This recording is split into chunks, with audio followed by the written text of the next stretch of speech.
Hopefully Steve Abramowitz wants that number to be as big as possible. He operates the Mill Creek View Tennessee podcast. It's always a good opportunity to speak with Steve about a variety of matters. And he brought something up over the weekend that I was unaware of and wanted to get him on to talk about that. Hey, Steve, how's it going? Hey there, Mr. Murph. How are you? I'm doing well. You holding down the fort in Franklin and beyond? Just writing shows, trying to be entertaining. You know how it goes. You do a great job at it, and we'll talk more about that coming up in a moment. There's actually something coming up in your world that I want to promote because I think it's pretty cool. Tell me a little about HB 252. I'm not familiar with this. You made me familiar with this via a tweet or an X post or whatever we're calling them now on social media. Tell me about it. Don't give away our trade secrets, because I know that invitation to that barbecue got lost in the mail, but I'm not bitter. Have you ever had Rep. Jody Barrett from D69 Tennessee on? I have. We've talked to Jody from time to time. Yeah, so you can talk to him more about it. He passed a bill that went into effect April 28th, 2023, not that long ago, the other month that starts with an A. And that was HB 252, so great one. Basically said, bottom line is a homeschool is a school conducted or directed by a parent or parents. So he defined homeschool, and basically it allowed where you didn't have to show that the immunizations that are on the schedule that have been proven to not be so helpful or safe or effective didn't have to be done. But unbeknownst to anybody until now, as kids are getting ready to go back to school, there's not a law, which Jody passed. There's a rule that the Tennessee Department of Education passed that said, oh, yes, you do. And there's a person at the top of the Tennessee government who signs off on the administrative branch of government, like the Department of Education, that had to say, yeah, I agree, or else it wouldn't be in effect. So as of right now, church-related schools, so if you have the old exemption because of your religious beliefs or whatnot, you may not be able to go to school next month. And we got problems in this state with schools, as you're probably aware, with the TCAPs and all the rest. And so this bothers me quite a bit. But you've been talking about it all morning, and I agree with you. Republicans have issues all over the place. All right, so I'm a little confused. So there was a law passed by the General Assembly, sponsored by. I'm just recapping because I'm trying to make sure I heard everything correctly. So Jody Barrett sponsors a bill. The General Assembly passes the bill, and I assume the governor signed it. Yeah. Okay, and this would make homeschool kids exempt for any sort of public school immunization requirements, basically. Reporting. If they want to go get it, fine, that's between them and their doctor. But in terms of reporting it to the education department, yeah, you don't have to follow the same rules as a public school because you're not a public school. Well, right. You're not, and your kids aren't going to. I mean, the entire. I don't want to back up and remind people, and we can agree or disagree or whatever, but the premise behind requiring that you show that you've been immunized is to make sure that you don't have, a resurgence of the measles or the mumps or whatever it might be, right? You don't want kids who... Yeah, let me read it for you so it's clear. Yeah. This is TCA 49-6-3050A2A and A3. Make it clear that homeschools where parents are affiliated with and where students are enrolled in a church-related school, are exempt from this section. What the Department of Education is saying is, nah. So what are they using as a way? I mean, are they saying that they still require that you show the immunization records? Pretty much. Well, I'm a little confused. At what point are they saying that they require? They're requiring that if your student signs up for homeschooling, that they present to the Department of Education these immunizations? The Tennessee DOE has some interpretive discretion and could have opted to preserve the right and privacy of homeschool parents in the rulemaking process. Instead, they opted to take an approach that both stretches the boundaries of the legal definition of homeschool and obfuscates the legislative intent behind the passage of HB 252. That's from my friend Gary Humble at his Tennessee stand. So that leads to the point that the Tennessee Department of Energy exists under the executive branch of our state government. Who do you suppose is the chief executive of that branch of government in the state of Tennessee? Yep, Governor Bill Lee. Steve Abramowitz, our guest, he's with Mill Creek View, Tennessee. We're going over HB 252, which I was unaware of, and how the Department of Education seems to be ignoring its passage in their requirements. And I'm just trying to figure out how this functionally works. So if I'm a homeschool, and I don't know, Steve, because I don't have kids, right? So I'm completely oblivious to all of this. So you have to talk to me like I'm kind of a third grader here. But if I homeschool my kids in the state of Tennessee, there still has to be some sort of coordination about curriculum and whatnot with the Tennessee Board of Education, right? Yeah, I okay. suppose. The rule is that Tennessee did that went into effect on August 15th, next week, that still requires homeschool students registered under church-related school umbrella, and that's well-defined in terms of private schools, to submit to the same immunization requirements of public schools. See Rule 0520, 07, 02, 05, 3E, and on page 81 of the document. That is where the rulemaking process comes in that goes against what are the laws. So it's rules versus laws. There's Jody Barrett's law, signed by the legislature and signed by the governor, and then there's the rules, also signed by that person, which have the force of law that are administrative and executive departments to enforce those laws. The problem is the rules are left up to the interpretation of the administrative attorneys and may not necessarily represent the legislative intent of the laws that were passed. Again, that's from TennesseeStands.org. So at what point, and this is what I'm trying to figure out, at what point of contact between the homeschool situation and the Department of Education are they demanding this documentation that this bill clearly says they don't have the right to demand? Do you know? Well, I know. So today is August 7th. August 15th, that DOE rule, which would apparently moot the law, goes into effect. And in Tennessee, we have this, very interesting thing where the sessions for Congress or the Assembly only go from January 1st until April. That's why there's going to be a special session. So there's a potential that they could use the special session to reiterate that a law trumps a rule, since a law is made by lawmakers who we vote for, and there's democracy for you, which the left keeps yelling and screaming about. And I don't know why Gloria Johnson is attacking Jody Barrett all the time, but that's our democracy. And the rule, which would have to be clarified in Congress, which means they won't be able to do that until January if it's not in the special session, which it's kind of lucky we have this special session, even though nobody wants it, because they think it's all about gun laws, but they can really do anything they need to. And then they could basically put the Tennessee Department of Education in their place and say, no, laws are supreme, voted on by the elected officials of every county in the state, versus rules by an unelected official that let's face it, lame duck governor, he's not running for re-election, had to approve as well. So it's a weird catch-22, but time is of the essence because kids are going back to school this week. And those immunization records are going to be effective August 15th if nothing is done. Yeah, and I'm getting a few people who are writing in, Steve, saying, well, 0636 says, we homeschooled our son last year, and they had to have a vaccine card. And who's they? I mean, would that be the Board of Education, the school system? Maybe I'm just I'm oblivious how all of this works.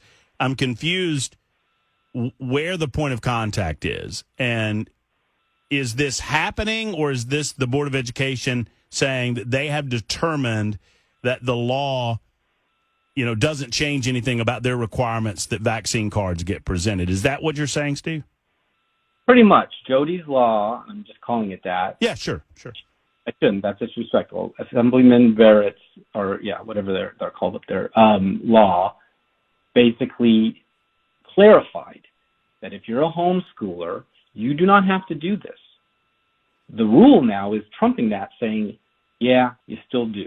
Now, who does that go to? Obviously, the Department of Health probably the Department of Education and the school itself, the public school. They're going to have their health department. They're going to say, well, if you want to be enrolled in school, you have to have all of these schedule of 78 vaccines and whatever the case may be. So that's getting into the weeds a little bit.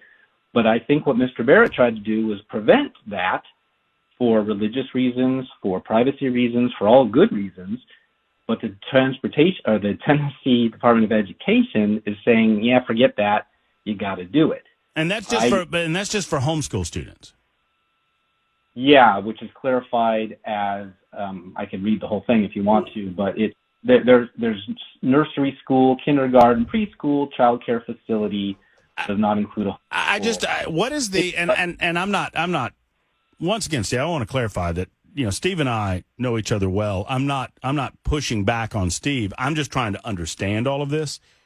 Well, it's very confusing. What would happen? What is to prevent the homeschool? The parents of the homeschool kids to tell the Board of Education to pound sand. They've got a law on their side, so no, you're not getting any vaccine requirements from me. What would the Board of Education, what could they do? Well, I mean, they could discredit the curriculum so as if you missed a year of school. I mean, they can get as mean as they want to. Who knows? Hopefully not at all. Hopefully they would just say, okay, that's fine. But here's what Mr. Barrett said in his memo. An umbrella program offered by church related schools, such as Home Life Academy or Gateway Christian Schools, are not supervising parent teachers or administering standardized achievement tests to homeschool students. These parents are not associated with said church-related schools simply because they report their grades and attendance to these umbrella programs, so they may someday have a transcript to send to a college somewhere. Their children do not attend classes in any facility provided by these programs, nor do they receive instruction from teachers employed by these programs. While they may be technically enrolled in a church-related school or paper only, they are educated completely independently of that organization by a parent or parents or a legal guardian or guardians for their own children. What I don't understand, though, and I'm not trying to oversimplify the issue, and I don't want to get anyone in trouble, but if I've got HB2, and I'm hearing from parents who say that they used to send in vaccine cards, and I'm also hearing from parents who say they've never sent in vaccine cards. So I'm just giving you a lay of the land as to what I'm getting on background. But my point is, if I've got HB 252 behind me, the Board of Education can go pound sand, man. I mean, the rule is I don't think parents have to deal with this whatsoever. I mean, watch like Tennessee stands want to know what these departments that are not elected do, and this is another example of exactly that. They've done this with other things as well. Department of Transportation, we know what Penny Schwinn was doing with the curriculum. There's a lot of unelected officials passing rules, and most people, I believe, are rule followers. They don't want to say, I'm not in compliance with this, and now my kid's education's at risk. If you're a seventh grader, and all of a sudden Tennessee gets draconian about this and says, hey, you didn't comply, you have to repeat that grade, which they just did with third graders, right? Then, you put yourself at risk. Or you are forced to say, okay, fine, here's my immunization records. We complied with what we shouldn't have. Then we're getting into a whole nother sticky wicket. But I just think it's a privacy issue myself. No, I agree with you. And, I don't want to assume that people understand this about where I am at on the Board of Education and public education. I mean, if public education had their way, there would be no homeschooling. Right. I mean, they don't like the idea that there is another alternative. They want to create an atmosphere by which there's no competition and they have all control over your kids. Hold on for a second, Steve. I want to finish this up on the other side. Steve Abramowitz with us, Mill Creek View, Tennessee. And I promise you, I'm not trying to be obstinate when I'm asking all these questions. I just genuinely don't understand how the relationship between public education and homeschool works. I've never had to understand that because I don't have any kids. Talking with Steve Abramowitz for a few more moments regarding this HB 252, which I became aware of when Steve made a post about it at the Mill Creek View Twitter feed, at Mill Creek View. You can also find him at mcview.us.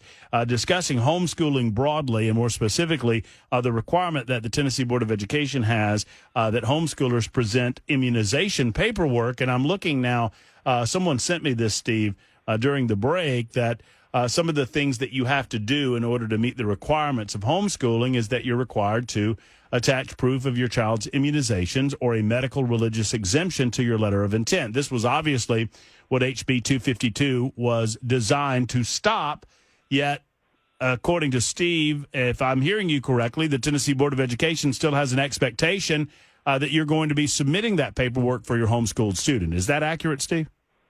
Yep, that's it. So my big beef is that there's a huge difference now between laws and rules. Rules technically do have this full faith of I got to phrase that correctly because it's getting all into legalese, and I am not a lawyer. They don't even like very many lawyers, although I do like my lawyer.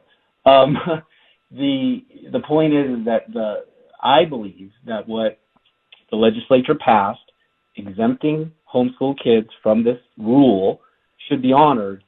The rule makers, unelected, are saying, no, we are supreme, and you must now still honor, just like always, this exemption. And I don't think that should be the case. And there's really no way that I can see, Mr. Barrett will know better, that they can interject and beef that up, protect that from the Tennessee Board of Education or Department of Education. Literally, the law is, I'm looking at the Tennessee General Assembly, it says, as enacted, removes the requirement that a parent teacher of a homeschool student provide proof of the student's immunization and receipt of health service or examinations required by law generally for children in the state to the local education agency. So that was your question. Where does it go? The local education agency. Jody said, no, you don't have to do that anymore. And it was voted on, and it was agreed to, and that's the law. The rule makers, unelected, appointed, said, yeah, you still got to do it by next week. And beyond the fact that there's obviously a law that was put into place to supersede the requirement from years gone by, is this head-scratching question. Why does the Tennessee Board of Education care? If I'm homeschooling my child, then I'm not putting any other children at risk of potential infection due to a lack of immunization, which was the entire point that the Board of Education and public school more broadly made with regard to requiring immunization paperwork. They want to make sure that you're not putting others at risk. Okay, whatever. We could debate that till the cows come home, but the point is that's been their rule. But if I'm at home or if I'm in a church group or church setting where we may or may not have religious viewpoints that make us exempt from these types of requirements, it doesn't matter because I'm not putting publicly educated children at risk at that stage. So why do they care whether I'm immunized or not? It's just power. It reminds me of during the COVID days when if you sat home as a mobile executive and used Zoom all day, they still said you had to get the vaccine, you had to wear a mask, you had to go grocery shopping, in a full hazmat suit, whatever they wanted to say. And now in hindsight, 2.5 years later, we realize some of that was probably overkill and not necessary, but boy, did they feel good making the rules about it. And some of them got paid a lot of money to do it too. We're reading about California and the mask deal that was made. And so that is my problem with it, is that why would unelected administrators get to dictate to our children and their parents what they have to do with their medical privacy? Because, when you think about it, handing it over to the school, that's not a hospital, right? That's why does your medical privacy have to be there in the first place, including the public school kids who must attend? Why must they do that? I understand they're trying to say, well, if you got chicken pox, or you're not measles or mumps, that's a problem. But this is different. And so I don't know the answer to that, but I do know. I can see the argument the other way, but this makes zero sense to me what you're talking about, because you not only don't have a valid reason in my estimation, but you further have a law on the side of those that are homeschooling that says, I don't have to give you this information. And so I'm not, I mean, if I was a parent of a homeschooler at this point, I wouldn't give the information until I got clarity from the General Assembly. And I did hear back from Representative Barrett. He's out of town today, but he says that he's going to get back with us on this issue sometime this week, Steve. So I'm so glad you brought the issue to our attention just a week out from so many parents who are homeschooling having to turn in some documentation or paperwork. And we'll try to get an answer from Representative Barrett soon. What else you got working over at Mill Creek View? Anything good? I'm going to have Joe Kent on tomorrow. That's kind of a special deal because I'm from Washington State. He got kind of election frauded out of his seat in an R+5 that was won by a Marxist. So that's going to be fantastic. Actually, we're going to be talking about this. I got Ben Cunningham coming on from Nashville Tea Party. I really want to hear what he said. And I just had one of the winners of Nashville's race on, Alice Rowley, so still having a bunch of clicks and people looking at that because now she matters more than she did a week ago. She is the only Republican in the race for Nashville, and maybe Nashville's only hope. Who knows? Shh. We're not saying the R word anymore, Steve. We're trying to. All right, it's a nonpartisan. It's just a good woman. Yeah, she's a good person. She's an outsider who has new ideas for the fate of Nashville. You know, not one of these insiders like O'Connell. I've been telling all of my friends who listen to Alice on the show who have communicated, hey, she got into a runoff. Awesome. She's a Republican in a run. Like, no, stop calling her a Republican. We need some of these squishy middle of the roaders to go vote for her, right? Yeah, for sure. I mean, you'd make a very good lawyer the way you said that. It'd be my second lawyer that I like. But for the most part, yes, it is. The point, I guess, is that Tennessee, from all over the universe now, is looked at as one of the most Republican states in the country, all right? Florida, Texas kind of gives it a run for its money. I get that. Missouri, whatever.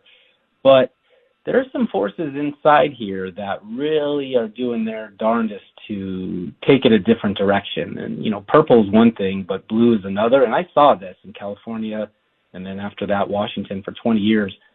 I don't want that to happen. When I see things like this, the Department of Education doing what they're doing, which is not Republican in values.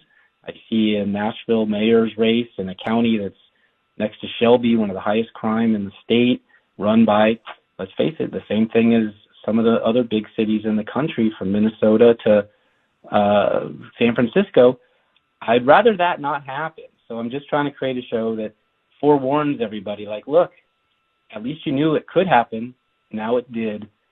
What did you do about it when the time came? And some people do nothing. Guys like you invite guests on to talk about it, just like me. So let's just keeping our eye on these guys and gals so they don't turn us into Memphis East. Amen. Sorry. Amen. Steve Abramowitz, Mill Creek View. Go find him at mcview.us, mcview.us. You can find the podcast there. Lots of great podcasts. None, all pale in comparison to yours truly. But you know what? I might be a little bit biased on that, Steve. I don't know.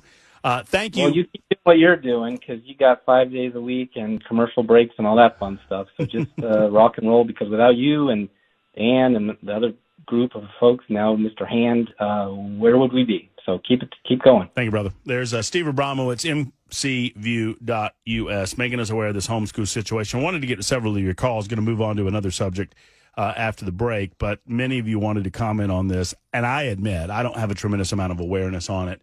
Simply because I don't live in that world. I try to live in that world as much as I can, but without kids, it's difficult to keep up.